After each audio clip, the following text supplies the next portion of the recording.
তুমি কি বোঝাতে চাইছো আমাদের?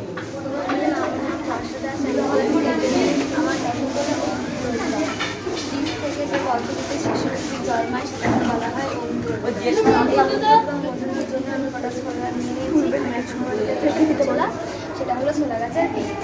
আর 2 নম্বর বাটিতে আছে একদিন আগে ভিজায় রাখা ছোলা, যার ফলে ছোলাতে জলটা পুড়েছে এবং নরমও হয়েছে। 3 নম্বর বাটিতে আছে 5 দিন আগে ভিজায় রাখা ছোলা, যার ফলে নিচ থেকে সাদা অঙ্কুর বেরিয়েছে, সেটাকে বলা হয় তৃণমূল। এটা হলো মাটির নিচের অংশ। তৃণমূল আস্তে আস্তে বড় শিকড় নয়। এরপর যে 1 সপ্তাহ আগে ভিজায় রাখলে উপর থেকে একটি সবুজ পাতার মতো অংশ রয়েছে, সেটাকে বলা হয় তৃণমূল। এটা হলো মাটির উপরের অংশ। তৃণমূল আস্তে আস্তে বড় হয়ে কি বড় হয়? আচ্ছা, কাণ্ড, শাখা, পাতা, ফুল, ফল হয়। এই ছোলাগুলো যদি আমি কুপিয়ে করে উপরে তুলে রাখি, তার থেকে গাছ হবে না। এই যে উন্নত হওয়ার জন্য 4টে শব্দ প্রয়োজন: জল, আলো, বাতাস, তাপমাত্রা। কোনো বীজ যদি এই 4টে শব্দ উপযুক্ত পরিমাণে পায়, বীজের ভিতরে শিশু থাকে, তার থেকে চারা হওয়া সম্ভব। এই যে বীজ